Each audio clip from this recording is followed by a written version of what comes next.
Assalamualaikum warahmatullahi ta'ala wabarakatuh.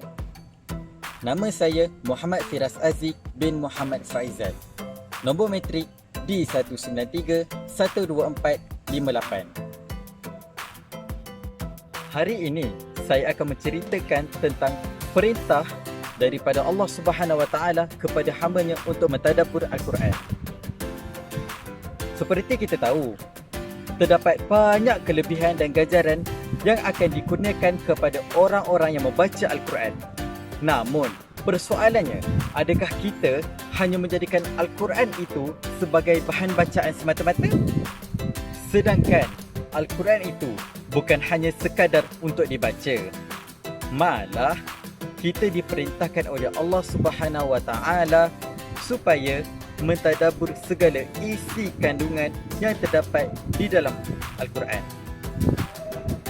Allah Subhanahu Wa Taala berfirman di dalam surah Muhammad ayat 24.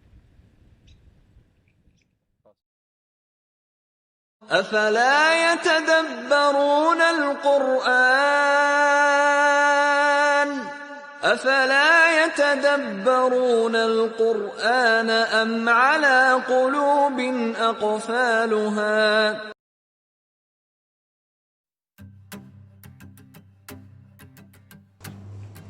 Maksudnya, setelah diterangkan yang demikian, maka adakah mereka sengaja tidak berusaha memahami serta memikirkan isi Al-Quran?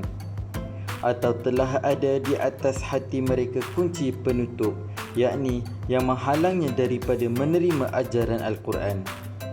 Surah Muhammad ayat 24.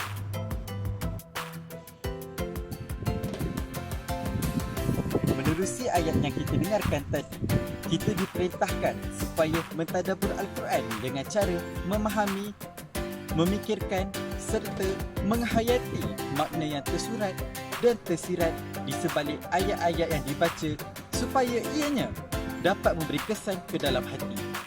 Seterusnya, dapat menambahkan lagi kekhusyukan kita di dalam membacanya. Jika dilihat, Nabi SAW pernah suatu ketika membaca Al-Quran lalu menangis.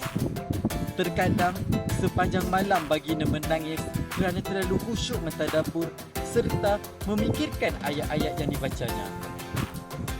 Baginda membaca dengan mengulang-ulangi ayat yang sama sehingga menjelang waktu subuh. Contohnya, Sayyidatina Aisyah radhiyallahu anha pernah meriwayatkan bahawa beliau berkata, apabila telah turun ayat ini kepada Nabi, baginda sembahyang. Bila datang mengumandangkan azan, beliau melihat Rasulullah SAW sedang menangis. Lalu beliau bertanya, "Wahai Rasulullah, mengapa engkau menangis sedangkan Allah telah mengampuni segala dosamu yang telah lalu dan akan datang?" Kemudian baginda bersabda, "Wahai Bilal, tidakkah aku menjadi hamba Allah yang bersyukur? Kenapa aku tidak menangis sedangkan Allah telah menurunkan kepadaku malam ini sebuah ayat, iaitu Inna fi khalqis samawati wal ardi wa ikhtilafil layli wan nahari la ayatin li ulil albab."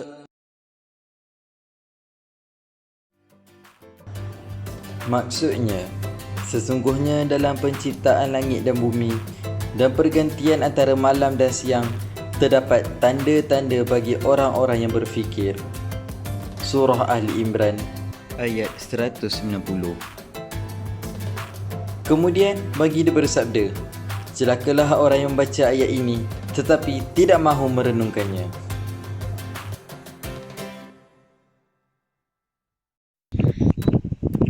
oleh itu, marilah kita bersama-sama mencontohi cara baginda SAW mentadabbur ayat-ayat Al-Quran agar ia dapat memberikan kesan dan impak yang besar ke dalam hati kita. InsyaAllah. Wallahu a'lam. Assalamualaikum warahmatullahi ta'ala wabarakatuh.